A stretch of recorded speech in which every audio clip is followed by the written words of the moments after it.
Buenas tardes a todos y bienvenidos a las segundas jornadas del duelo y la salud. Un espacio de encuentro para reflexionar, aprender y sobre todo compartir un tema que de una manera u otra nos va a tocar a todos. Me gustaría saludar a mis compañeros de corporación, a los técnicos municipales, al público y a los diferentes medios de comunicación que han venido a hacerse eco, ¿no?, de esta charla. El duelo es un proceso complejo que afecta al corazón y también a la mente, que muchas veces se llena de dudas, miedos e incertidumbre. Pero como bien representa la imagen de estas jornadas, cuando combinamos el conocimiento y el acompañamiento con la empatía y la medicina del cariño, ese enredo de pensamientos se vuelve más llevadero. No hay una única forma de atravesar el duelo, pero sí hay herramientas que nos pueden ayudar a comprenderlo y sobrellevarlo mejor. Tras el éxito de la primera edición, donde nos centramos en técnicas para superar el duelo tras la pérdida de un ser querido, este año hemos querido abrir el abanico de posibilidades, pensando en el duelo cuando nos dan el mazazo de la enfermedad. Nos dan el mazazo de una enfermedad que debemos de saber cómo poder vivir con ella, debemos volver a aprender. Este año volvemos con el mismo propósito: ofrecer herramientas, apoyo y comprensión a quienes atraviesan el duelo ante la enfermedad, una pérdida, o están acompañando a alguien en este proceso. Quiero agradecer a la Asociación Española contra el Cáncer su compromiso, así como los ponentes que hoy nos acompañan: Pedro Briones, psicólogo de la Asociación Española contra el Cáncer, y Andrea García y Cintia Batafarano, trabajadoras sociales también de la Asociación Española contra el Cáncer. Gracias por vuestra labor y por ayudarnos a entender mejor el duelo desde estas diferentes perspectivas.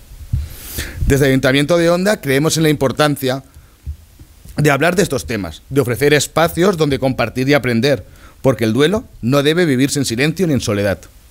Os animo a participar activamente en esta jornada, a escuchar, preguntar y compartir vuestra experiencia, porque hablar del duelo, entenderlo y normalizarlo es también una forma de poder sanarlo. Dicho esto, ya cedo la palabra a los expertos. Muchísimas gracias.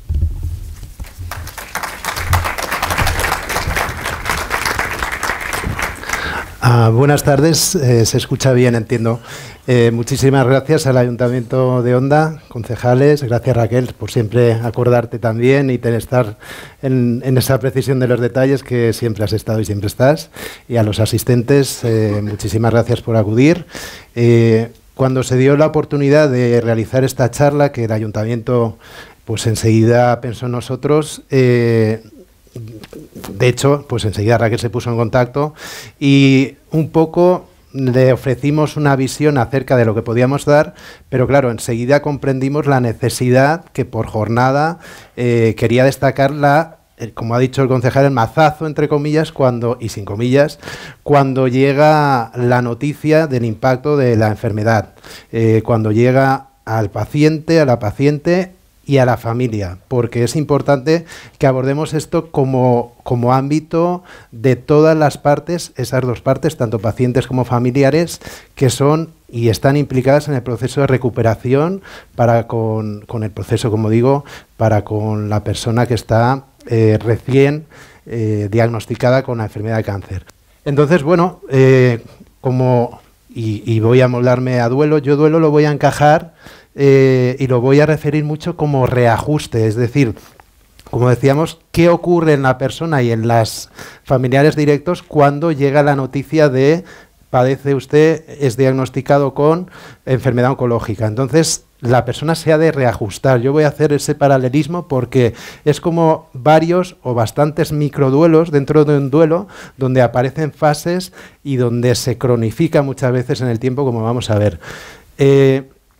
Voy a dar 4 pinceladas de datos, no vamos a marear con datos. Decir que el año pasado, estos son datos calentitos, en 2024 se diagnosticaron algo más de 290.000 casos nuevos de oncología a nivel de España. Y como siempre verán, y esto quiero incidir, hay una diferencia importante porque en mayor número de casos se diagnostican a varones más que a mujeres. Y esto ya de por sí es una variable donde a la hora de abordar y acompañar a los pacientes y familiares, incido mucho en ello, ya de entrada es una variable a tener en cuenta. No es lo mismo no es lo mismo, como ha dicho el concejal, cualquier tipo de proceso es individual y los técnicos nos tenemos que amoldar al proceso que esa persona va a manejar desde el prediagnóstico, diagnóstico, tratamientos, en el mejor de los casos superación y ya verán ustedes cómo aún con la enfermedad superada aparecen otros grandes problemas que sobre todo mis compañeras trabajadoras sociales van a incidir, y yo ahí un poco les cederé el testigo, pero no solo es el diagnóstico, es también el tratamiento, es la supervivencia, es el miedo a la recidiva y luego ya, en el peor de los casos, pues el acompañamiento hasta el final de vida, y luego también el duelo, que tradicionalmente, y hablaba el concejal acerca de la primera jornada que se quedó un poco acerca de cómo realizar el duelo con personas donde algún familiar ha faltado. Pues todo ello, ya de entrada, la variable género incide a la hora de realizar este acompañamiento. Sí, perfecto. Y también quería recalcar aquí un poco cómo múltiples variables se conjugan para que los técnicos entendamos cómo debemos de abordar con mejor medida a la hora de tratar la situación. La provincia de Castellón, algo más de 600.000 habitantes, pero 3/4 partes vivimos en ciudades de más de 20.000 habitantes. Eso ya es otra variable. Onda, pues bueno, algo más de 25.000, pero dispone de centros de salud, buena cercanía hacia el Hospital de La Plana, pero, por ejemplo, un caso de un pueblecito más pequeño seguramente es abordado de una manera diferente. Entonces, ya es otra variable a la hora de acompañar en el proceso de manejo de enfermedad a estos pacientes y familiares, cómo variables inciden. Y bueno, aprovecho para decirles que en este caso yo soy la persona que pertenece en el área de salud de La Plana, estoy en el Hospital de La Plana, para cualquier cosa me encuentran, estoy justo casi enfrente de la cafetería. Cuando ubiquen la cafetería del Hospital de La Plana, yo estoy casi enfrente allí, hay un cartel que pone Asociación Española contra el Cáncer, cualquier cosa que necesiten, con mucho gusto les tratamos. Vale, pues vamos a ir acelerando por no dar muchos datos. Decir que la provincia de Castellón está en la media a nivel estatal de los casos relacionados por cada 100.000 habitantes. En Castellón, en la provincia, se diagnostican 596 por cada 100.000 habitantes al año, nuevos casos, y la media nacional está en 597, o sea que está justo casi en la media. Y pasamos y vemos, esto es importante, vemos cómo los nuevos casos, tenemos casos de la provincia de Castellón, no tenemos casos más pormenorizados, pero bueno, podemos ver cómo, porque hay personas que dicen, no, con la pandemia se han aumentado y antes no existían o no había tal aumento. Bueno, yo he querido sacar estos datos porque antes de la pandemia, que es esa línea más horizontal, ya se veía un incremento del número de casos que poco a poco van diagnosticándose y cada vez en mayor medida. Se espera, ojalá que no, pero si todo va normal, que a partir de 2030 ya se superen los 4.000 casos nuevos diagnosticados en la provincia de Castellón. Pero vemos cómo va subiendo. Estos son datos calentitos de hace poco, de 2024, y bueno, estos son los datos de nuevos diagnósticos anuales. Esta diapositiva me ha parecido importante porque, como hablaba antes, la variable género influye y es una variable a tener en cuenta, sobre todo por los técnicos que debemos de acompañar a las familiares y a los pacientes. Vemos como la casuística, el tipo de cáncer más diagnosticado en la provincia de Castellón y en toda España, pero la provincia de Castellón es el colorectal. Es un tipo de cáncer que afecta a hombres y mujeres. Pero el segundo y el tercero empatado es el cáncer de mama y el cáncer de próstata. Muchas personas podemos tener la noción de que lo que más se diagnostica son cáncer de mama, pero siempre está muy a la par con el cáncer de próstata. Y esto he querido hacer un inciso porque, y esto aquellas personas que se dediquen a servicios sociales lo pueden entender, seguramente no, así es, nosotros tratamos, y sobre todo en el área de psicología, muchísimas más mujeres en intervención psicológica que varones. Y sobre todo, de casuística de próstata no suele venir apenas varones.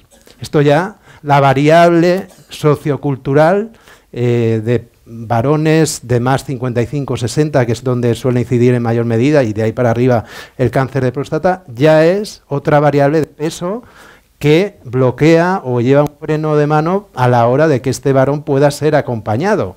Y luego veremos los efectos secundarios de este tipo de casuística. Vale, y luego quería hacer hincapié en este dato. Ya digo que van a ser 4 datos contados. Si bien estos son datos del 23, pero bueno, más o menos se diagnostican 3.500, 3.600 y pico al año, pero la prevalencia, que es lo que se diagnostica en 3 años y lo que sigue durando, es decir, casos vivos, son de casi 7.500 casos. Es decir, durante los últimos 3 años, casi 7.500 casos de cáncer están siendo atendidos, bien en tratamiento activo, bien en seguimiento, bien diagnosticados nuevos, y es un número que sigue elevándose.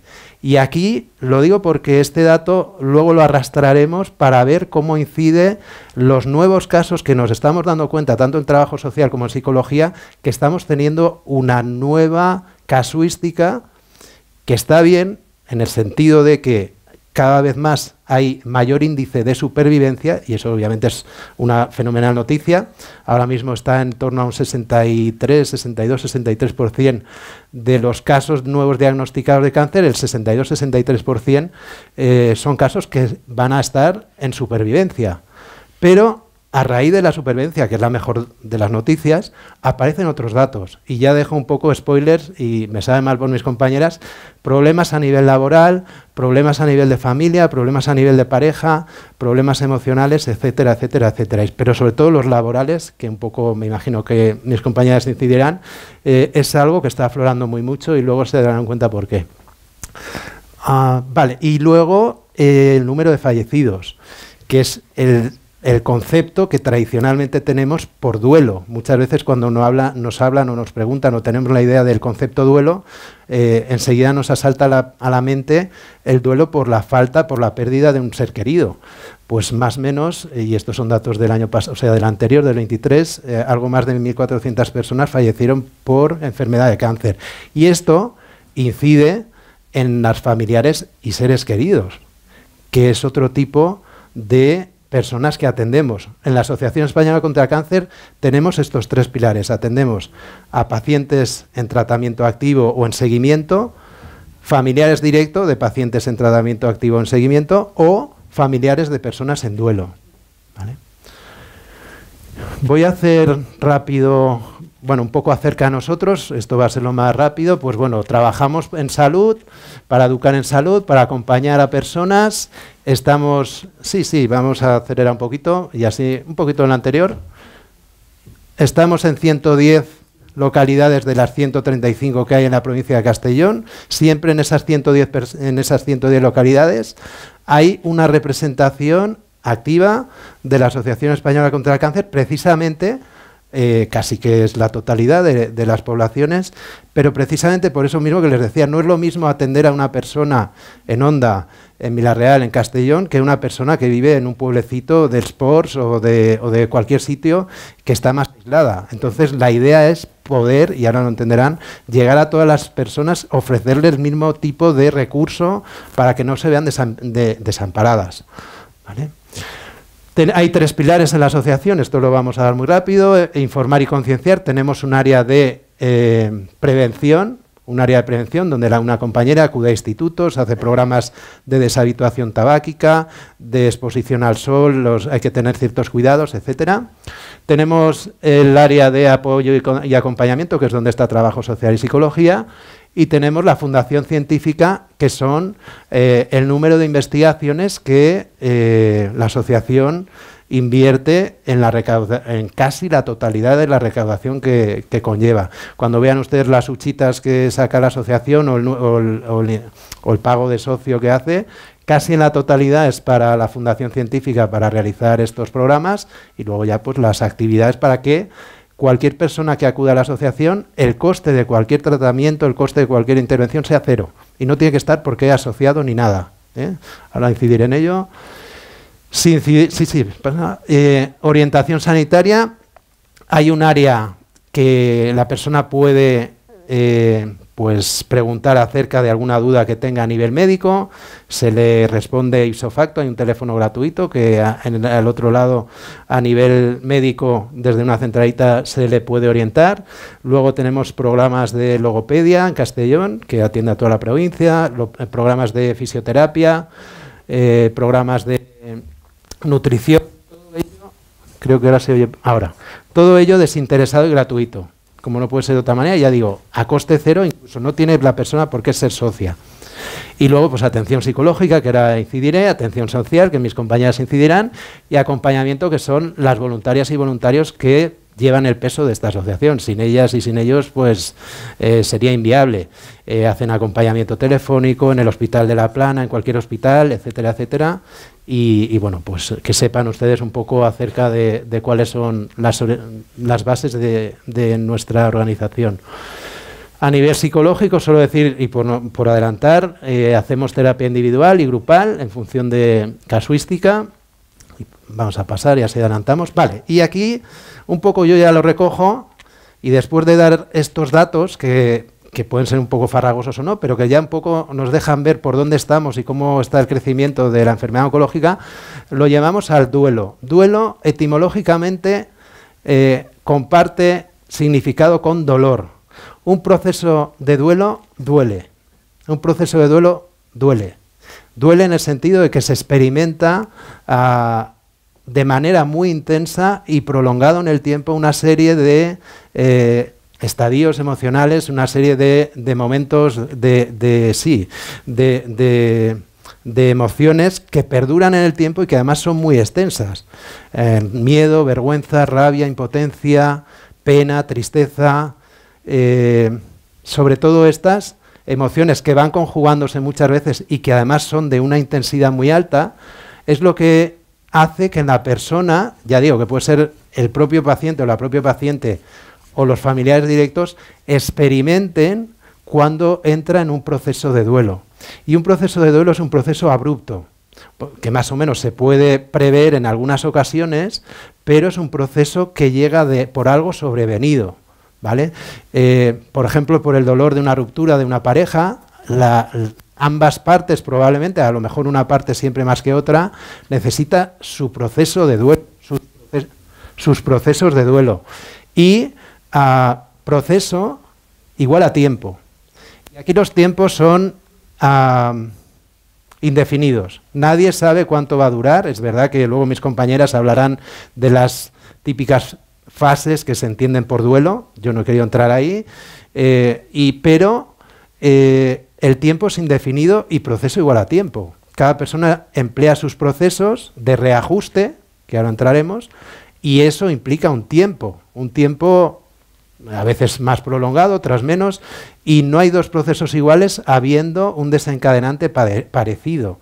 Y no hay dos procesos iguales en un paciente o en un familiar. A lo mejor es peor, o es más, peor no, es más significativo un proceso de duelo de un familiar que del propio paciente. Eso nos lo encontramos en muchas ocasiones. Por eso la asociación tiene ese lema, esa norma no escrita de atender tanto pacientes como familiares directos, además de los familiares directos en proceso de duelo. Pero es que a mí, por ejemplo, y creo que voy a hacer voy a arrastrar la charla hacia ejemplos, que puede ser lo más gráfico. A mí, por ejemplo, me dice una pareja donde ella está en proceso de enfermedad de cáncer y la otra parte no. Pedro, es que yo, si él o ella está bien, yo estoy bien. Esa es la frase típica cuando viene en pareja. Pero si lo veo raro, yo empiezo a estar comiéndome la cabeza. Esa es la frase típica cuando vienen en pareja. Claro, ahí ya hay que separar a ambos y hacerles entrever de que cada uno tiene su proceso de duelo, en tanto y cuanto que ha habido un cambio radical y que tienen que asimilar cada uno de una manera, porque son procesos diferentes, pero con una muy alta intensidad. Entonces hay que separarlos, saber, y sobre todo cuando entienden que la otra parte está atendida, es cuando respiran un poquito. Entonces cuando ya empiezan a pensar que ya se centran en su proceso porque la otra parte está atendida. ¿Me explico? Entonces, bueno, la de antes, un segundito. Duelo por ruptura de pareja, nos podemos imaginar, hemos podido experimentar. Duelo por un despido también, es decir, ejemplos. Yo puedo estar a gusto en un trabajo X, que esto pasa, y esto mis compañeras le darán cuenta. Yo puedo estar muy a gusto, llevo 35 años, 40, muy a gusto en mi empresa, y lo pongo a modo de ejemplo, y de repente pues se me diagnostica un cáncer colorectal, voy a poner un ejemplo al uso, por el cual después de la operación, y ahora hablaremos de tratamientos, después de la operación, después de tratamiento de quimioterapia, seguimientos, etcétera, después del año y pico de baja que puedo estar, a lo mejor vuelvo con ciertas limitaciones, porque a lo mejor llevo la ostomía, es decir, la bolsita, y a lo mejor la empresa ya no me quiere. ¿Qué pasa? Dicho sea de paso, en algunas ocasiones, a Dios gracias, en muchas no, pero en algunas ocasiones esto pasa, y estoy dando a lo mejor un spoiler de mis compañeras. Pero esto es otro duelo, es decir, ¿qué hago ahora con, por un lado, ya tengo bastante duelo con aclimatarme a una bolsita, que ustedes entenderán mejor así, en el depósito de heces, etcétera, y me aparece otro duelo a experimentar, porque después de 30 años la empresa no quiere, y además yo no me veo apto para tener el esfuerzo físico y llevar ese ritmo. ¿Me explico? Todos estos reajustes que aparecen, y como les decía, cada vez más hay más índice de supervivencia, y esa es la noticia buenísima. Y esperemos que, y ese es el objetivo de la asociación, que para eso invierte, que en 2030 el índice llegue al 70% y siga incrementándose, y no hay mejor incremento que la investigación, es así, pero aparecen otros problemas, y luego ya pues en los duelos que aparecen de condiciones de vida ante una enfermedad sobrevenida como el cáncer, a mí, y lo voy a poner siempre con ejemplos, cuando llegan, y ahora veremos el shock inicial, es el miedo, angustia, desorientación, mis hijas, mis hijos, ¿qué me va a pasar? He oído que a un familiar, a un tío, a un vecino pasó esto. Claro, pues todo eso hay que acompañar para reubicar y reajustar, porque yo empleo mucho la palabra reajustar, todo lo que se necesita para que ese proceso de evolución en la mejor de las intenciones y que se palíe la enfermedad, pues claro, hay que hacer una serie de reajustes brutales en esos miedos intensos, en esas preocupaciones, en esas rabias que aparece mucho, en esas impotencias, etcétera. Y luego otro tipo de duelo, que es el tercero de las patas que les he dicho, que es la atención a familiares que han perdido un ser querido, es decir, lo que tradicionalmente podemos entender por concepto duelo, ¿vale? Vamos a pasar. Y luego, sí que este también es otro lema, después de algún estudio que hizo la asociación, que es: el cáncer es igual para todos, pero no todos somos iguales frente al cáncer. Esto es lo que les decía, que depende de variables, de dónde se viva, del nivel adquisitivo, de la atención psicosocial especializada, si la hay o no. Por eso la asociación intentamos llegar trabajadoras sociales y psicólogos al mayor número de población, por eso están 110 localidades. Los gastos directos e indirectos de una enfermedad. Esto hay que atender, y esto lo explicarán mejor mis compañeras. La perspectiva de género. No es lo mismo que pase a una mujer un cáncer de mama, por ejemplo, porque puede ser el que más podemos ubicar a los 60, 65, 70 años, que a veces no, suele ser el pilar de la familia, que a un varón. Como les decía antes, es que no tiene nada que ver la intervención con una mujer, con un varón. De hecho, ya de entrada, los varones no suelen venir a psicología. Yo, porque estoy en el Hospital de La Plana y recibo directamente la derivación por parte de las diferentes especialidades, urología, ginecología, hematología, etcétera. Pero hay un freno de mano muy grande a la hora, por ejemplo, de un varón abordar un cáncer de próstata, ¿vale? Y ahora veremos más cosas. Bueno, y socioeconómicos y vulnerabilidad, que lo dirán mis compañeras mejor. Vale, a ver. Vale, y voy a hablar un poco de qué es un proceso oncológico y los reajustes que deben de llevar con ello. Es decir, vamos a ponernos en situación, vamos a pensar en alguna persona cual hay una sospecha de posible diagnóstico, eso que se oye, pues mira, me van a hacer una biopsia, ¿vale? Eso, por ejemplo, ya es una señal de que puede haber un diagnóstico de. O hay sangre en heces que puede ser una señal de, ¿vale? Eso ya es un prediagnóstico que deja rumiando muchas veces a paciente y familiares. Diagnóstico, que es cuando se confirma la noticia. Y ahora veremos, no voy a entrar en cada una de las fases. Tratamiento, pues quimio, cirugía, radio, que ahora entraremos, que también tiene sus microduelos. Supervivencia, el mejor de los casos, pero aparecen otras necesidades, como ya estamos viendo, laborales, familiares, sociales, etc. De recidiva, es decir, que es un momento bastante amargo, como todos los demás, pero ahora entenderemos por qué, y la fase final de vida, ¿vale?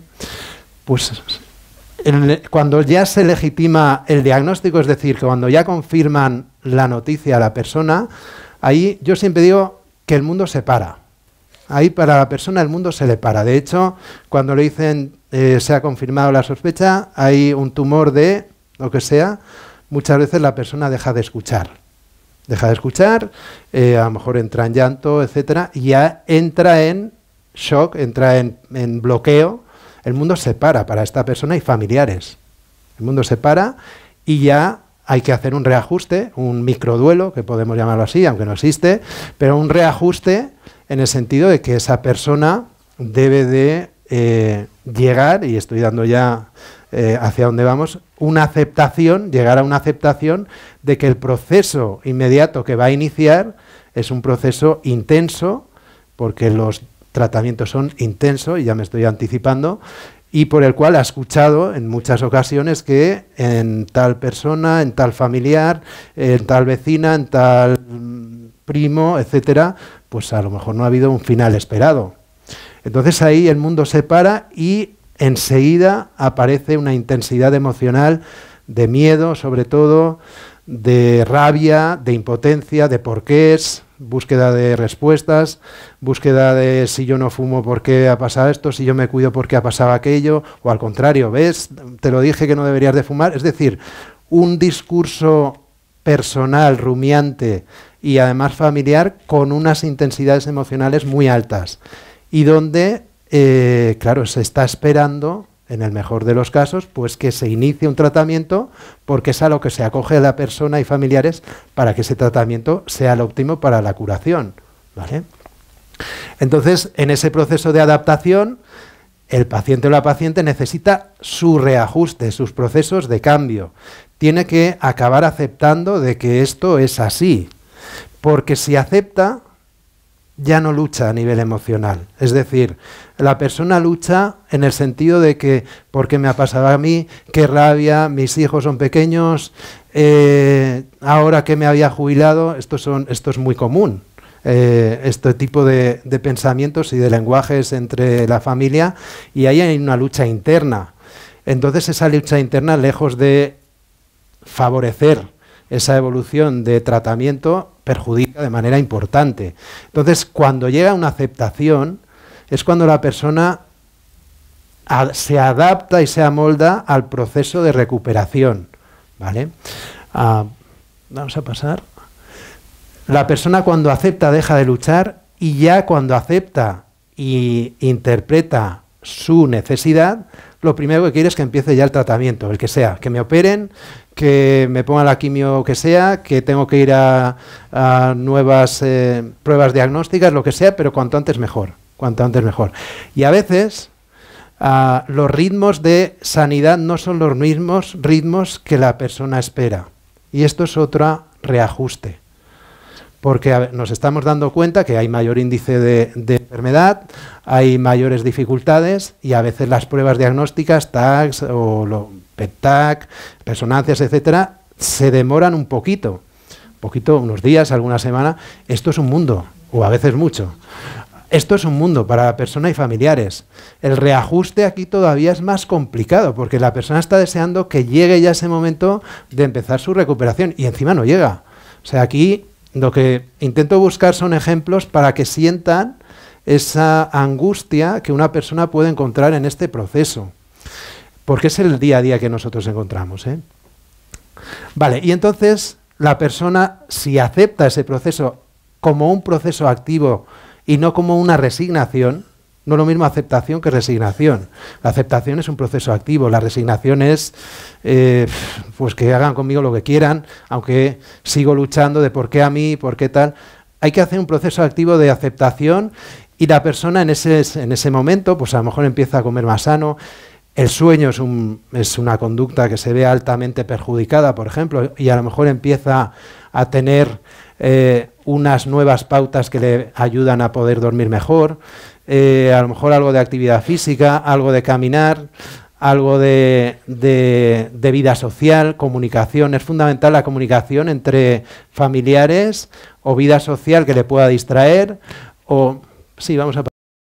Y los estilos comunicativos y la vida familiar y social es fundamental a la hora del manejo de los tiempos para cada uno de los procesos. Es fundamental que se vea acompañada la persona en tratamiento oncológico, igual que los familiares, porque de esa manera pueden tener un momento de distensión, un momento de desahogo emocional, un momento de comprensión, etcétera. Y quería hacer, un inciso pequeño, porque este dato, cuando lo vimos, a mí personalmente me llamó mucho la atención. El número de casos en la provincia de Castellón de esos 3.000 y pico, que son diagnosticados, 3.500, 3.600, son 646 personas que viven solas y son diagnosticadas con cáncer. Pongámonos esta variable, a mí me resulta, y sobre todo esto va a ir para las trabajadoras sociales, muy llamativa, porque si ya es difícil pasar una enfermedad oncológica acompañado, con vida social, con vida familiar, recogido, etcétera, hay 646 personas que van a pasar esta enfermedad solas, salvo su núcleo social. Y esto es un hándicap importante, es decir, hay que recoger a estas personas a nivel emocional. Y he querido recalcarlo porque ahí creo que tenemos que tener una implicación todos y todas, la asociación y bueno, todos los componentes gubernamentales para que precisamente no se queden solos. Vamos a seguir pasando. Y luego en esa búsqueda del paciente, cuando es diagnosticado, pues puede ser en muchas ocasiones, bien derivado por las derivaciones que recibimos, que tengan esta atención psicológica que merecen, es decir, los impactos emocionales de miedo, vergüenza. Hay muchas personas que sienten vergüenza, pero es un sentimiento propio personal. Me van a ver con peluca, me van a ver que mi prótesis mamaria no se ajusta, ¿qué van a pensar? Igual piensan... Vergüenza alta, miedo, pánico, rabia, impotencia, tristeza, etcétera, etcétera, son emociones que ayudamos en ese acompañamiento a manejar y luego reforzar el apoyo familiar y luego acompañar durante todo el proceso. Vale, voy a hacer otro inciso aquí, sí, viene aquí y voy continuando. Después del diagnóstico viene la fase de tratamiento. Sí, vamos a pasar un segundo. Ahí. Fase de tratamiento que lo típico o lo más conocido es la cirugía, la quimio, la radio, la inmuno, son lo que más nos suena y es lo que más se puede aplicar en procesos oncológicos, que no, hay más, alguno más, pero sobre todo es esto. Cada uno de estos procesos implica múltiples nuevos reajustes, porque a lo mejor de una quimio aparece un problema del linfedema, que es que la persona no puede levantar el brazo y eso va a generar un problema familiar laboral. A lo mejor de la cirugía, a lo mejor de una quimio aparece problemas digestivos o problemas con el riñón, hepáticos, es decir, efectos secundarios, o de una radio, es la gran desconocida, la radio genera cansancio. Y es algo que no se conoce. La persona que piensa que de la quimio que bien me van a dar radio y bueno, esto no va a ser lo mismo, la radio, además de irradiar y quemar a veces, genera cansancio. Y esto que la persona está deseando acabar y a lo mejor encauzar con su mundo laboral, pues a lo mejor se da cuenta que necesita más meses de estar tranquila y de baja, etcétera, etcétera. Inmunoterapia, etcétera. Vale, voy a hacer 3 o 4 diapositivas más y les daré paso a mis compañeras. La fase recidiva. La fase recidiva es cuando la persona ha estado libre de enfermedad y se le comunica en uno de los seguimientos que tiene cada 3, 6 meses, un año pautado, que le tengo que dar una mala noticia, pero su tumor en tal sitio se ha reproducido. Ese es uno de los momentos peores porque aparece una indefensión tremenda en la persona porque todo aquello que había puesto y había ejercitado de manera personal para solventar la situación, al menos pues autocuidado, sueño, comunicación, de repente piensa que no le ha servido para nada. Y a partir de ahí piensa que ya llega el declive, cuando no tiene por qué, porque es obviamente empezar casi de cero, nuevos tratamientos, nuevas necesidades, pero el momento ese es muy complicado para la persona y necesita ese acompañamiento, como no puede ser de otra manera, y necesita que esa apatía, esa anedonia, esa tristeza se rehaga, y eso, pues humildemente los psicólogos tenemos algo que aportar. Vamos a adelantar un poquito. Vale, voy a hacer un pequeño hincapié porque así poco a poco les daré paso a mis compañeras. De esos 7.500 personas que en los últimos 3 años han sido diagnosticados o están en tratamiento, el tipo de necesidad psicológica que aparece en mayor medida es malestar emocional, ansiedad, depresión, estrés postraumático, dolor, fatiga y exclusión social. Así es como este número de personas, de esas 7.000 y pico, se perciben durante al menos algún periodo de esos 3 años. Luego, en función de, y esto quiero que un poco lo interioricemos porque así iré poco a poco dando paso a mis compañeras, en función de la casuística aparecen efectos secundarios. A lo mejor una operación de mama en muchas ocasiones puede generar un linfedema. El linfedema es cuando no se puede levantar demasiado el brazo. Esto a mí me lo comentan, Pedro, y voy a hablar, es que no puedo limpiarme cuando hago mis necesidades. Sencillamente ese hecho, no puedo y necesito ayuda. Imagínese ya para quien piensa en poder trabajar. Ya eso lo digo como un hábito normal, diario de una persona. Problemas de sexualidad, pues por ejemplo a nivel de oncología ginecológica, es decir, cánceres de cérvix o de próstata o de vejiga, pues esto genera problemas en la pareja. Y son silenciados, que salvo en psicología, o sea, cuando acuden al psicólogo, muchas veces no quieren ni tratarlo entre ellos. Problemas de suelo pélvico, disfunción en el habla, ostomías, que no lo he puesto aquí, pero yo veo muchas ostomías, es decir, la bolsita. La bolsita condiciona mucho. Hoy he visto un paciente que sencillamente, por no ir muy lejos, es que cada hora y media tengo que buscar un aseo para poder tener limpieza y cambiarme la bolsita. Esto ya a nivel de vida social, a nivel de ocio, a nivel de cambios emocionales, imagínense la de aceptación y la de reajustes que tiene que hacer una persona cuando hace 6 meses tenía un trabajo además de mucho esfuerzo. Es que hasta hace no mucho pensaba en querer volver a trabajar, pero es que de hace poquito ahora ya solo piensa en cómo va a aceptar el proceso de llevar una bolsita. Bueno, y luego pues problemas económicos y laborales que mis compañeros le hablarán. Vamos a ver dos diapositivas más. Una de ellas esta. La fase final de vida, aquí se establece otro duelo. La persona enferma debe de saber cerrar bien su vida. Hay quien dice que se fallece igual que se vive. Y yo creo que, por lo que veo, en muchas ocasiones es así. Es decir, la persona debe de cerrar para irse con paz y dejar paz a los que quedan. Esto es fundamental. Esto es fundamental sobre todo para la persona que se va, como les digo, como los acompañantes. Hay que saber cerrar a muchos niveles. Hay personas que les preocupa mucho más cómo va a quedar la herencia. Hay personas que le preocupa mucho más solucionar que no se hablaban con no sé quién y antes de fallecer quieren a ver si le pueden saludar. Entonces, esto es fundamental para la persona que debe cerrar como la persona que acompaña. Es muy complicado, en muchas ocasiones, pues es complicadísimo, acompañar a una persona hasta final de vida, porque debe manejar la situación y las emociones tanto de una manera muy cautelosa para que ambas partes se encuentren paz. Y luego, pues bueno, reseñar el legado que deja la persona, pero bueno, esto ya lo hacemos más en el tratamiento de psicología. Y luego la última, que creo que nos quedaremos por ahí más o menos, cuando ya falta la persona, cuando ya fallece, pues bueno, hay que realizar un trabajo de duelo, que es lo que podemos pensar por duelo comúnmente, el trabajo del duelo cuando falta una persona con los familiares directos.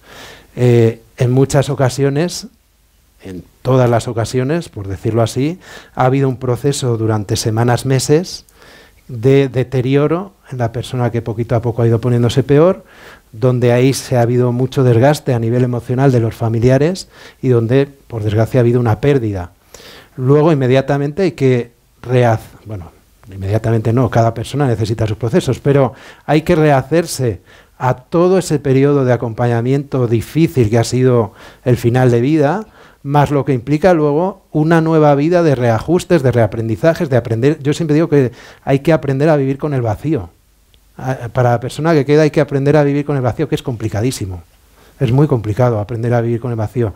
Entonces hay que hacer reajustes a nivel de honrar, del legado, de hacer nuevos aprendizajes, de retomar algunos, y todo eso con una cautela y unos tiempos infinitos, porque los marca la persona y cada persona marca unos ritmos. Y con esto creo que voy a añadir alguna más o iremos cerrando. Vamos a pasar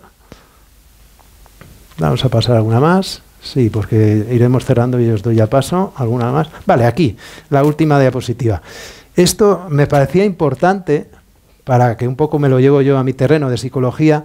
Esto es un estudio que se hizo con 1.500 pacientes que habían pasado por la Asociación Española contra el Cáncer, que destacaban qué necesitaban o qué consideraron importante durante todo el proceso, desde que es diagnosticado hasta que se le da el alta en el supervivencia.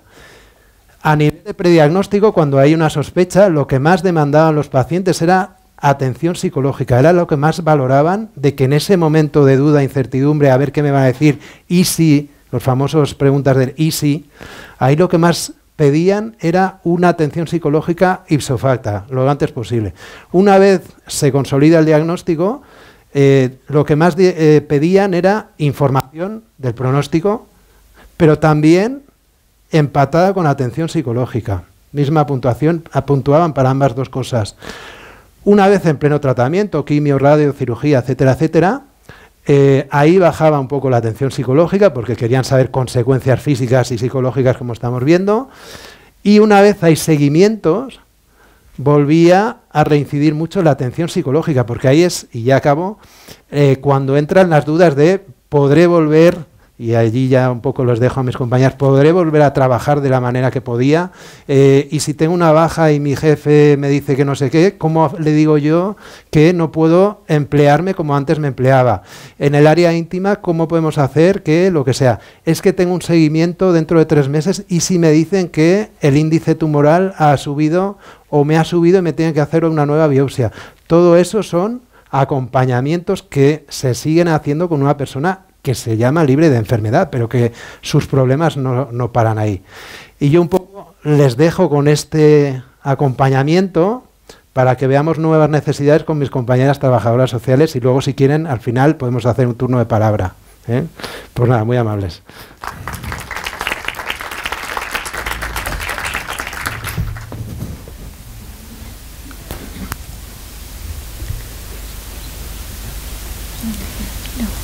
Un segundito, vamos a poner la presentación, sí, y ya comenzamos.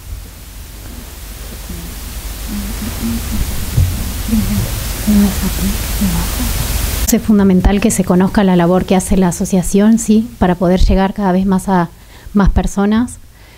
Bueno, mi nombre... disculpa. ¿Ahora? Ambas somos trabajadoras sociales de la asociación. Mi nombre es Cintia. Mi compañera... A ver, te doy mira. Cosas del directo. Mi nombre es Andrea. Soy, junto con mi compañera, trabajadora social de la Asociación Española contra el Cáncer aquí en Castellón. Bueno, en primer lugar queríamos comentarles quiénes integramos la asociación. La asociación es una organización sin ánimos de lucro que fue fundada en 1953. Tiene 90% de financiación privada. Le integramos pacientes, familiares, profesionales. Todos trabajamos para mejorar la calidad de vida de las personas que están en un proceso oncológico y del entorno familiar y vincular de esa persona. Y trabajamos en colaboración continua con autoridades sanitarias y 66 entidades locales, ¿sí? Nacionales e internacionales. Pedro ya ha ido incidiendo más o menos en lo que son todas las fases del duelo dentro de cada momento de la enfermedad. Al final, bueno, aquí no vamos a hacer el ejercicio de levantar la mano quien haya sufrido la enfermedad o quien haya tenido, porque seguramente la mayoría habrán pasado por algún proceso, bien como pacientes o bien como familiares, oncológico, o lo habrán tenido de cerca.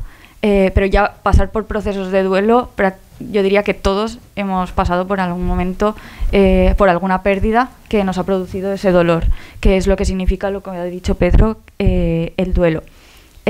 Pasamos por momentos de negación, de confusión, de ira, de rabia, culpa, pero al final todo esto acaba procesándose de una manera en la que se llega al punto en el que vamos aceptando de forma más natural cómo nos encontramos con esta nueva situación. Sí, nos parece fundamental hacer hincapié que el duelo implica un proceso de pérdida, como decía Pedro, y que esta pérdida en los procesos oncológicos, por ahí en el imaginario el duelo está más asociado a la pérdida de un ser querido o a la muerte en sí, pero en los procesos oncológicos también implica la pérdida de un estado en el que la persona estaba saludable y adaptarse a vivir en esta nueva realidad, adaptarse a no poder realizar ciertas actividades básicas de la vida cotidiana, como las que comentó Pedro, ¿sí? Cómo trastoca eso su vida laboral, su vida familiar y cómo trastoca también al entorno social de la persona, ¿sí? Es un proceso de duelo tanto para la persona como para su entorno. Perdón. Aquí hablamos de diferentes tipos de pérdida, como estaba comentando la compañera, y nosotros queremos centrarlo en la necesidad que implica a nivel social. Cuando una persona con cáncer le diagnostican, pues como vemos, afecta a su estado de salud, evidentemente, pero tenemos que entender ese estado de salud también desde lo mental y lo social. Evidentemente, cuando hablamos de cáncer, pues lo primero que se nos viene a la cabeza es, vale, pues estoy enfermo, ya no tengo salud. Pero esa salud, ¿qué es más? Van al psicólogo, van a la trabajadora social, lo último no se piensa tanto, porque es cuando conforme va avanzando la enfermedad, pues nos vamos dando cuenta de que también hay otras necesidades por las que también sentimos ese dolor o esa sensación de inseguridad y esa sensación de vulnerabilidad que también nos produce el necesitar renegociar o readaptar para conseguir mejorarla. Entonces, por eso hacemos referencia a esta definición de la Organización Mundial de la Salud, donde se intenta que para conseguir esa salud, ese proceso en el que el duelo no nos afecte de la misma forma, que consigamos ese bienestar físico, mental, pero también social, no solo de esa ausencia de enfermedad.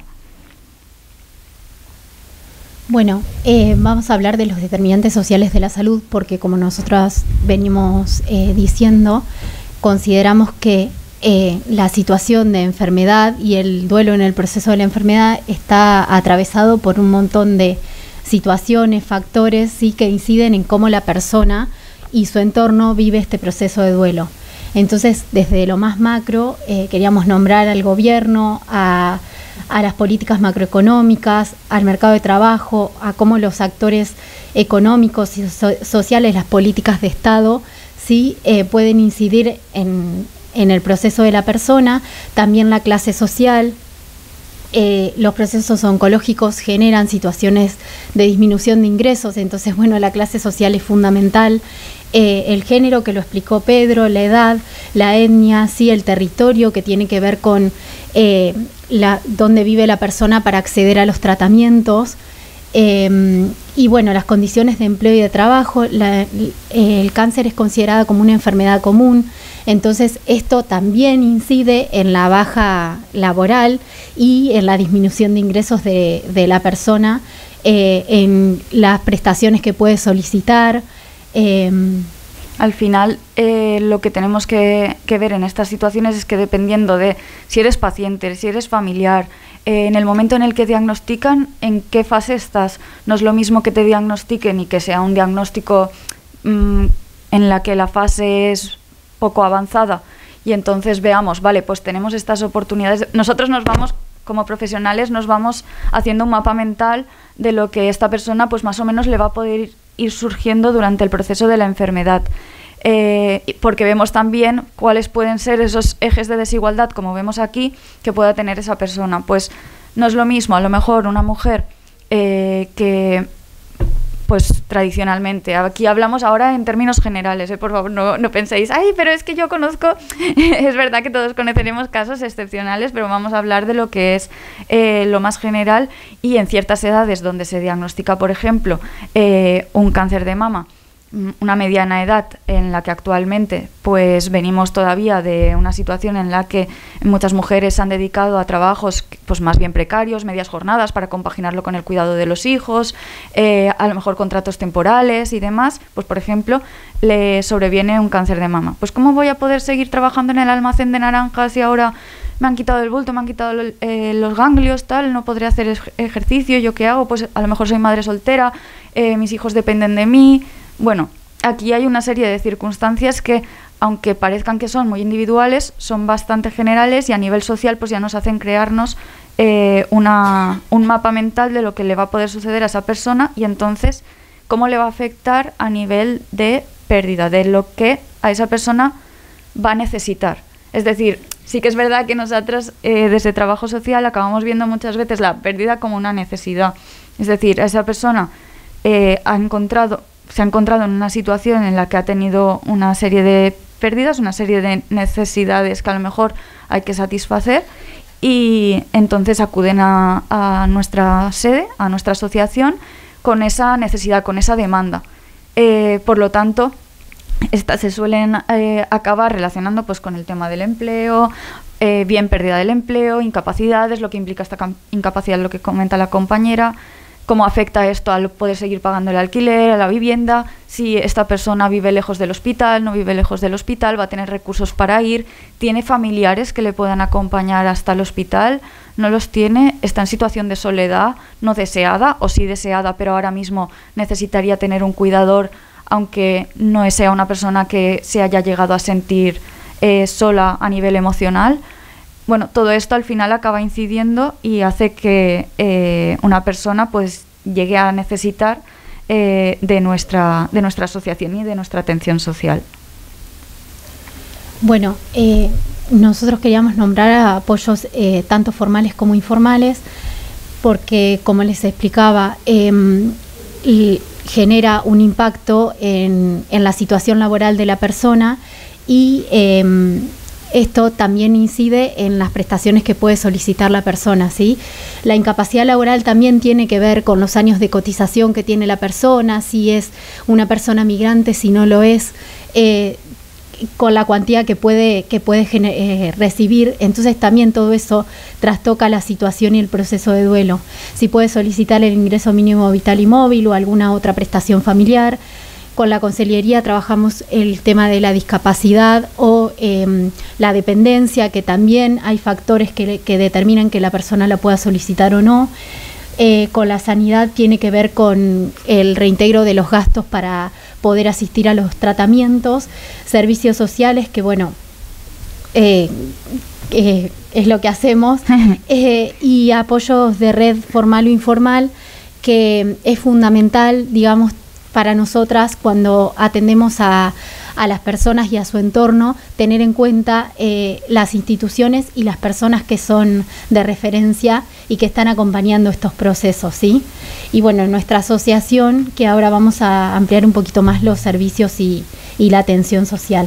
Al final, nosotras cuando pensamos en necesidades siempre es como que intentamos buscar la solución. Es, vale, esta persona tiene este problema, este otro, pues ¿qué vamos a hacer para solucionarlo? Sí que es verdad que luego, como decía Pedro, pues cada persona tiene su ritmo. Nosotros podemos tener ese mapa de las posibles soluciones que puede llegar a necesitar el paciente, pero realmente no lo sabemos. Luego, conforme vamos hablando con la persona, vemos realmente cómo se encuentra, qué es lo que necesitaría realmente, porque una cosa es lo que nos dice que puede necesitar, es lo que demanda, y otra cosa es lo que realmente necesita. A lo mejor hay gente que dice, no, es que yo necesito dinero porque me tengo que ir a tratarme a otro sitio porque aquí no me van a atender bien, porque los tiempos... Y es, bueno, a lo mejor hay que gestionar de alguna otra forma el tema de la ansiedad que te está produciendo todo este proceso con la atención psicológica, porque al final este proceso va a tener sus complejidades, pero creo que con la atención de todos los profesionales y buscando aquellos recursos que sean los más apropiados para esa persona y que con los que esa persona al final acabe satisfaciendo su necesidad, pues entonces puede llegar a calmar y a reajustar toda esta situación que le surge. Sí, por eso nos gusta hablar de procesos y de tener en cuenta esto, cómo la persona puede enfrentarlo y qué factores determinantes inciden en ese proceso y le preocupan. Bueno, los servicios de apoyo y acompañamiento que tenemos dentro de la asociación son el bienestar emocional, que lo desarrolló muy bien Pedro, ¿sí? Con terapias también grupales e individuales. El bienestar social, que bueno, es lo que trabajamos desde trabajo social, que tiene que ver con esto, en este proceso, cómo impacta en la familia y en su entorno cercano el proceso oncológico. Entonces, desde trabajo social vamos identificando las necesidades y desde la asociación se brindan ayudas económicas en caso de que la situación haya trastocado el poder pagar el alquiler, el poder llegar a cubrir ciertos gastos de farmacia que no cubre la seguridad social o algún tratamiento que pueda estar relacionado indirectamente con la enfermedad, que el proceso oncológico haya generado algún problema bucodental y es demasiado costoso para la persona para enfrentarlo. Bueno, también trabajamos con pisos de acogidas y alojamientos para que las personas que necesitan trasladarse a otro lugar de España para cumplir con los tratamientos puedan cumplir con esos tratamientos. Tenemos una red con las asociaciones de toda España y vamos trabajando estas situaciones en red. Uh-huh. También tenemos orientación jurídico-laboral en los casos necesarios. Si, por ejemplo, lo que comentaba Pedro, pues bueno, llega un momento en el que se plantea, ahora mismo pues la realidad es que sí que hay mucha supervivencia, también hay casos crónicos y entonces esto implica pues que hay personas que el proceso oncológico les dura alrededor de 2 años y en ese momento es, ¿ahora qué? ¿Me van a dar una baja definitiva? ¿Voy a tener que dejar de trabajar? ¿Voy a tener que dejar de trabajar? ¿Voy a poder volver a trabajar en lo mismo? Surgen un montón de dudas que incluso hay algunos casos que lamentablemente pueden surgir cuando ya vuelven a su trabajo habitual porque no tienen ninguna otra opción y pues temen situaciones de posibles despidos. En esos casos también tenemos servicio de asesoría jurídica para poder orientarles en estas situaciones y poder darles esa calma que a lo mejor también necesitan. Después también tenemos una serie de talleres y grupos que ya van dirigidos, pues por ejemplo en el caso de los cuidadores, para esos familiares que también están pasando por esos momentos de más angustia. Ahora recientemente tuvimos uno y justamente todas estas situaciones que comentaba Pedro pues también se han ido observando. Y también trabajamos con el programa Incorpora, que es un programa de orientación laboral, sí, para que si la persona está en una situación de que no puede volver a trabajar o bueno, se vio demasiado trastocada su situación laboral, se puede orientar a reciclarse profesionalmente y también está abierto a familiares y al entorno de la persona para acompañar toda esa situación.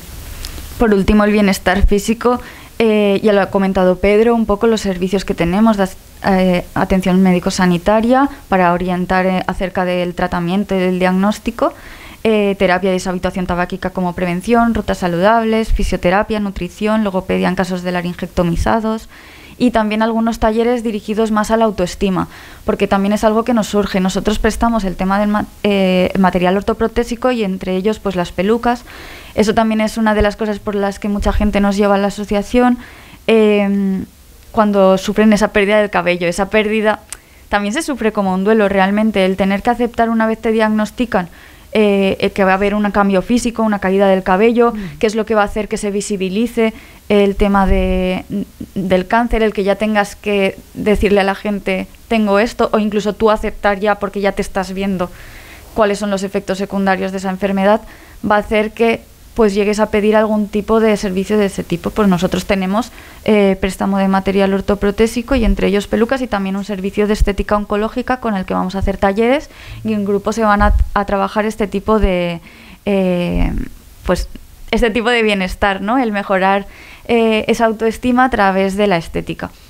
que no tendría por qué ser así, no tendríamos que mejorar nosotros nuestra apariencia para que las otras personas acepten nuestra nueva forma de ser o de estar, pero realmente al final pues vivimos en sociedad, es lo que es, pero a la gente le ayuda muchísimo y le proporciona mucho ese bienestar y esa tranquilidad. Bueno, sí. Bueno, y ahora vamos a hablar sobre la importancia del trabajo social y la asistencia social en el duelo.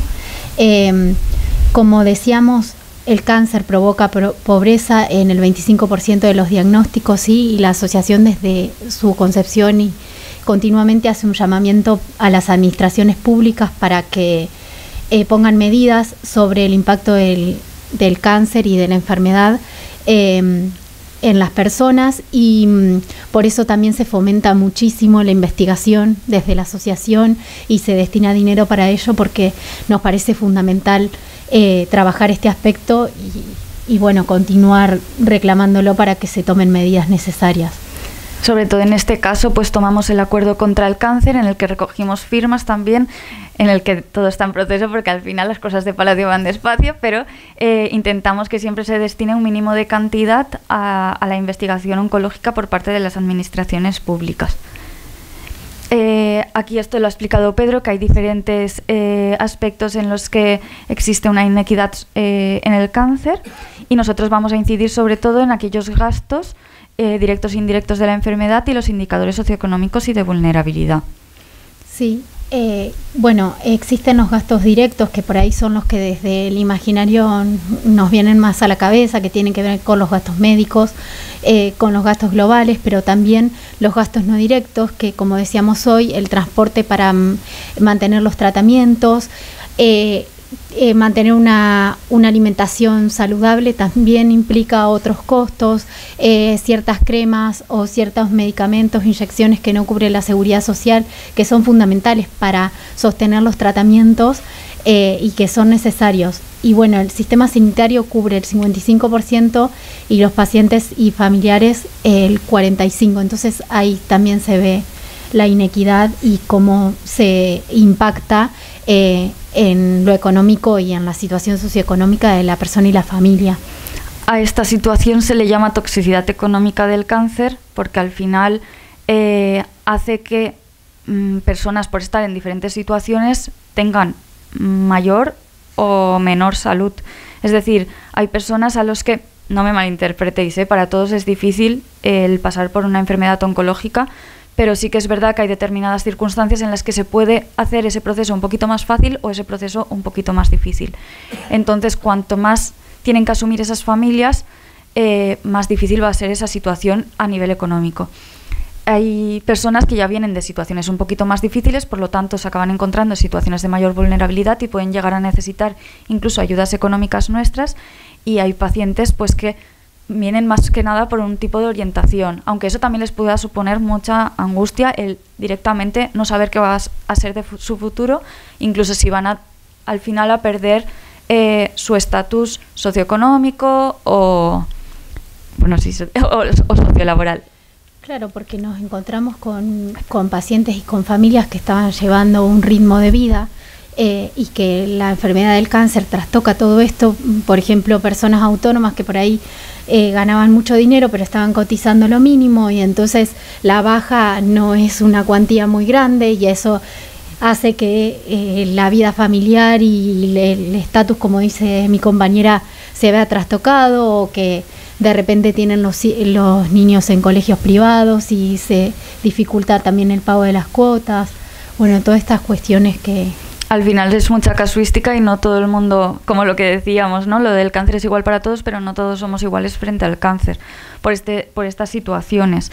Hay de todo, o sea, cada persona es un mundo, es lo que decíamos, no podemos generalizar y cada persona pasa por un proceso, pero sí que ejemplos de lo que explicábamos es que, por ejemplo, estos porcentajes, en un 20% de los casos, las personas acaban dependiendo, un 20% de las personas acaban dependiendo de terceras personas en casos de oncológicos, a raíz del diagnóstico, en unas clases un poco más acomodadas, solo un 6%, y en casos en clases más bajas o más vulnerables, un 25% acaban dependiendo incluso de familiares, para que veáis también un poco cómo la economía y cómo arrastra una situación, o sea, una cosa que le pasa a una persona, que es una enfermedad, a todo el núcleo familiar.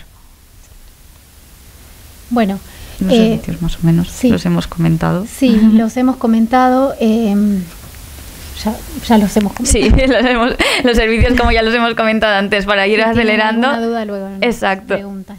También hay otros, como serían los de voluntariado de acompañamiento, que se hacen por el tema de la soledad, que antes me comentaba una persona. Pues tenemos voluntariado de acompañamiento domiciliario, hospitalario. Ahora cada vez tenemos presencia en más hospitales. En el Hospital de La Plana tenemos voluntariado, en el Hospital Provincial, donde mucha gente es donde se trata, aquí en Castellón.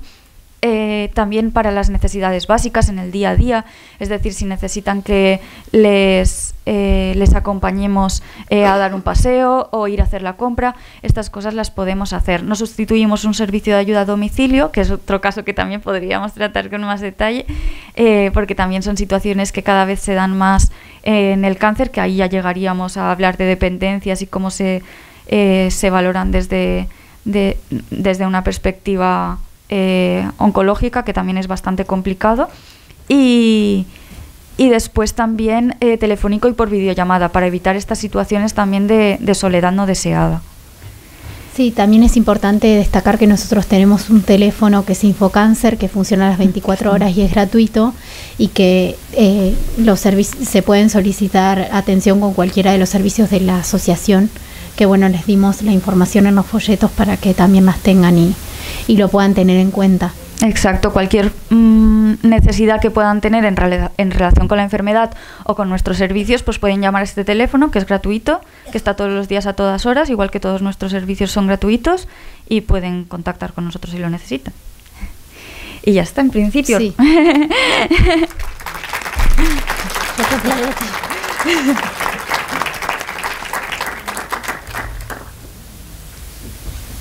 Bueno.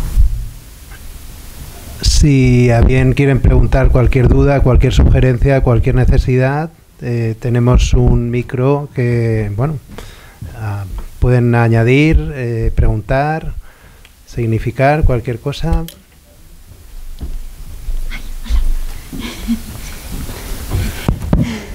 ¿Me conoces? Sí.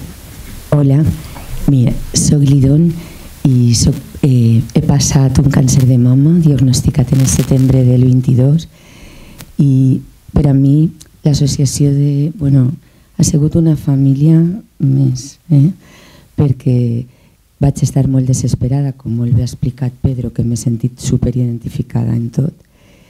I el diagnòstic és un gerro d'aigua freda que te cau i dius, però això, però jo, què ha passat? Si jo sóc una avorrida que he treballat, bueno, és igual. I total, que la desesperació d'això, i tenint xicotets, el meu home, gràcies a que el tinc, mamà molt major de 90, bueno, etc., pues resulta que el meu primer salvador, però salvador en mayúscules, va ser Pedro Briones. Chapó don Pedro Briones, com a professional i com millor persona. Per què me va salvar? Perquè tu recordaràs lo desesperada que me va telefonar, perquè la cirurgiana me va dir que me cridaria que me farien primer quimio, després m'operarien, i jo, I dic, però serà ja, no? Perquè... Esto no estaba preparado directamente. Lidón, muchas gracias por los halagos, sobre todo, pero yo siempre, al menos me lo llevo a mi terreno, siempre digo lo mismo. Es la persona la que realmente hace que su proceso sea más constructivo o menos. Trabajadoras sociales, psicólogos, oncólogos pueden recomendar, pueden aconsejar. Esto yo lo comparo un poco como cuando se le aconseja a una persona que debe dejar de fumar, por ejemplo. Se le dirá, se le probará, al final es la persona que debe dejar de fumar, no va a ser nadie por ella. Pues un poco al hilo, yo también quisiera darte este reconocimiento porque al final eres tú, es decir, la persona es la que con esos altibajos, con todas las intensidades, pongo el foco en Lidón, que ha venido, y te agradecemos mucho que hayas venido porque parece, ya digo, que ha sido todo halagos y reconocimientos. Entonces, exacto, pero es verdad, es un proceso que es la persona la que ha de poner todo este inciso y esta superación. Pues muchísimas gracias, Lidón. Había otra pregunta. Bueno, me gustaría añadir por una parte veo que sería, al menos yo veo como lo más importante, enfocarnos mucho en la prevención, en promover la salud de verdad, porque no se hace tanto hincapié en eso. Sí, sé que habéis dicho algunas acciones que hacéis en ese sentido, pero creo que es lo más importante y que es responsabilidad de cada uno y de cada una, no nos olvidemos de eso, que está genial que haya asociaciones como vosotros, pero que al final es responsabilidad de cada uno y cada uno hacerse cargo de su propia salud. Y lo que quería agregar aquí es que bueno, yo personalmente he buscado más allá, porque lo que veo aquí son muchas acciones que son para actuar sobre consecuencias de haber pasado por una quimio, una radio, por haber pasado por estos procesos clínicos que son bastante agresivos, incisivos, y realmente hay otras alternativas igual de válidas desde la medicina integrativa, y esto creo que es algo muy importante porque muchas personas no lo saben y hay procesos que curan el cáncer. Y es una pena que desde la salud pública o así no esté eso considerado, como por ejemplo el dióxido de cloro, que es algo que cura el cáncer. Y no sé por qué pues no se habla tanto de ello, porque siempre vienen con la de que no hay evidencias científicas cuando hay miles de casos de personas que se están curando con eso. Entonces no sé si sabéis de todo esto, también de inyecciones de suero de vitamina C y muchas más cosas que hay que no sé por qué no se promueve. Yo incluso lo he hablado en el hospital con la propia urologa y bueno, pues ahí hay diferentes opiniones, ¿no? Pero quería saber cómo lo enfocáis vosotros esto, ya que hay una parte de vuestro enfoque que va hacia investigación y hacia esa área, ¿no? De nuevas alternativas y soluciones para cáncer. Gracias.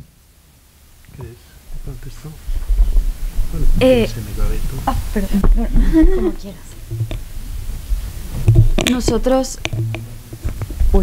Hola.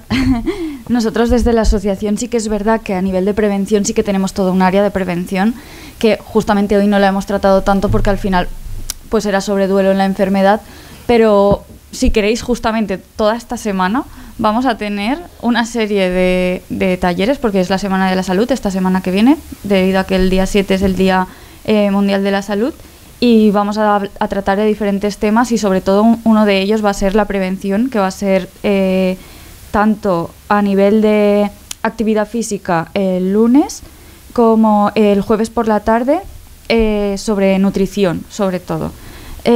Nada, lo dejo aquí para que sepáis también un ejemplo de todo lo que se hace y sobre todo también se fomenta en colegios desde pequeños para ya empezar a emprender con esos hábitos de vida saludable, aunque no nos dejamos la parte de los adultos evidentemente, pero sí que es verdad que intentamos que sea desde pequeñitos y sobre todo con el tema de ahora, sobre todo vamos a incidir en el tema de la obesidad y tabaquismo. Este año el tabaco va a ser como nuestro objetivo. Eso sí que ahora mismo, sinceramente, cifras no os puedo decir porque, claro, no es tanto mi área, pero querían hacer que para 2030, ¿verdad? Sí. Para 2030 hubiera la primera generación sin tabaco, que nunca hubiera consumido tabaco. O sea, de niños que nunca hubieran llegado a consumir tabaco.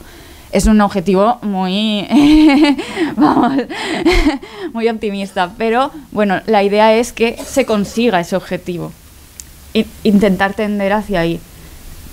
Perdón, ¿querías? No, sí, en realidad se hace muchísimo foco en la prevención porque nosotros consideramos la salud desde un aspecto integral, por eso también hablamos de la actividad física, de la importancia de el cuidado de la salud a nivel general. Y por ahí un poco en relación a lo otro que nos preguntabas, en relación a cuestiones específicas, como se hace tanto foco en la investigación, sí, y en las otras formas de curar y de abordar los tratamientos del cáncer, la asociación tiene un foco muy puesto en la investigación. Entonces nosotros no somos médicos y por ahí o investigadores en esos aspectos, y no te podríamos especificar sobre esos tratamientos en particular, pero sí me gustaría destacar que la investigación es una parte fundamental de la asociación y estamos enfocados en curar y en abordar cada vez más una mejor calidad de vida para las personas que tienen procesos oncológicos.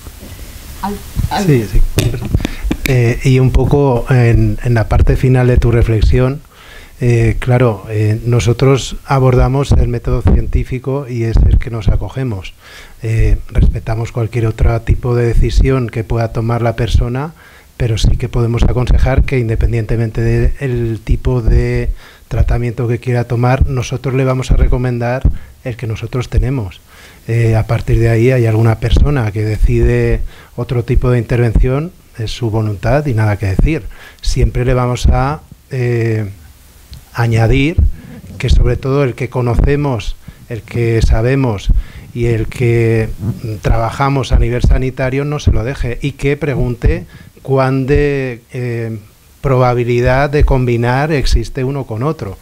Es el que nos acogemos y respeto absoluto por la persona que quiera acogerse a cualquier otro tipo de tratamiento. Y el por qué, pues, por qué no se incide en investigación en otro tipo de usos o de productos, etcétera. Ahí nosotros no podemos entrar porque es la comunidad científica. Estos programas de investigación sobre todo son llevados en grandes equipos de investigación de grandes ciudades, que es lo que la asociación, que además es jerárquica y tiene esos pilares, es lo que decide y es lo que así quiere intervenir, y respeto absoluto por la persona que quiera tratarse de otra manera, si bien nosotros nos acogemos a la que sabemos. De todas formas, también si queréis consultar los tipos de investigaciones que se están llevando a cabo, nosotros tenemos nuestra propia fundación, que es donde va dirigido el dinero que se recauda de la asociación. Al final funciona también que las personas a diferentes tipos de becas se presentan con sus proyectos y estos, según X puntuaciones, pues son los que se subvencionan. Entonces toda esta información se puede consultar en la web de la Fundación Científica de la Asociación Española contra el Cáncer, que cualquier duda también puedes mirarlo ahí o llamar al teléfono de Infocáncer, que como también tenemos el servicio médico, pues cualquier duda también te la pueden resolver en ese sentido, al menos desde la visión que ellos pueden aportar, claro, pero ya desde la visión más médica, que no es la que podemos a lo mejor aportar nosotros.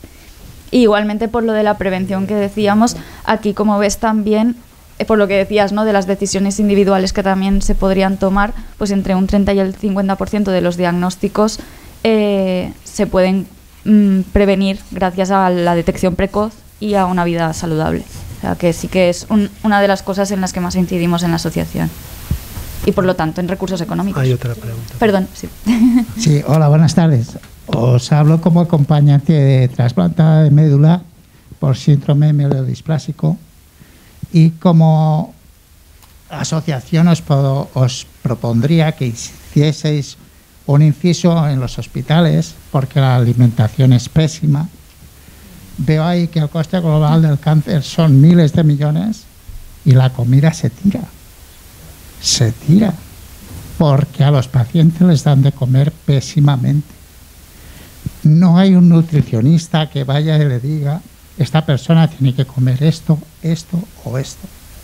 Y traen comidas pésimas, para ver si desde la asociación podríais hablar con los hospitales y que dedicasen un poco a ese tema.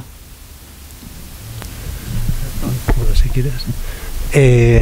Bueno, al hilo, yo puedo comentar, yo estoy en 3 días a la semana en La Plana, yo soy un personal adjunto, no somos directamente de consellería, el Hospital de la Plana puede tener su propio recurso de nutrición.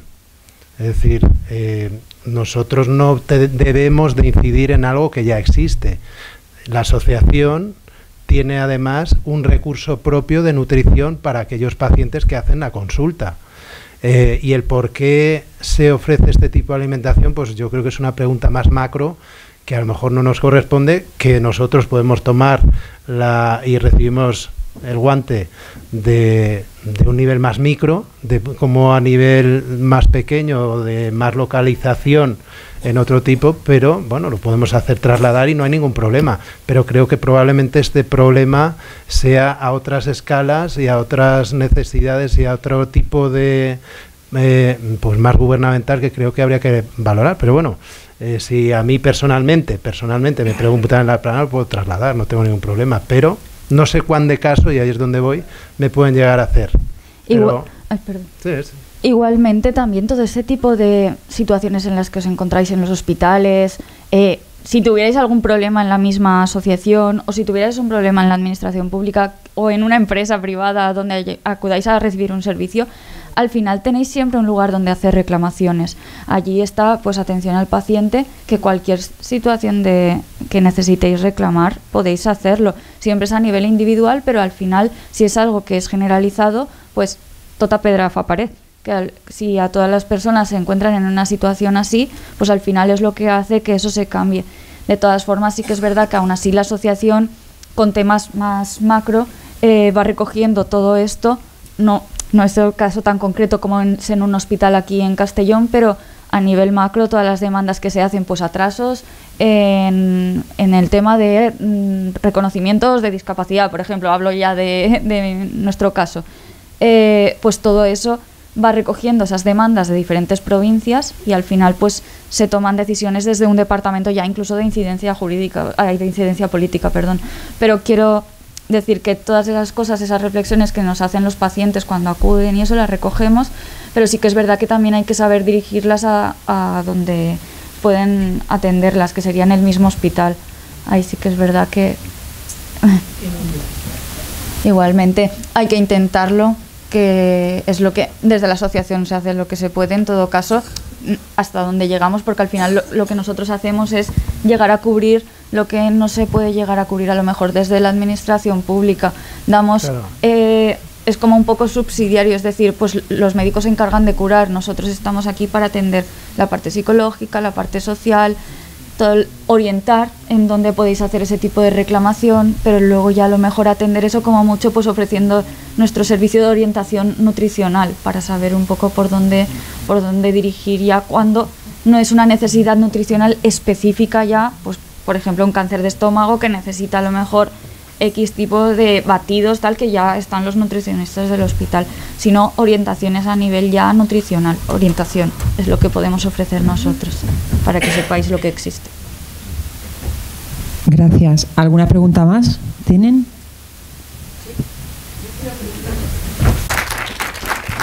Nos encantaría que se ponga en contacto con la asociación y podamos evaluar la situación y también acompañarla. El cartel de la jornada de hoy.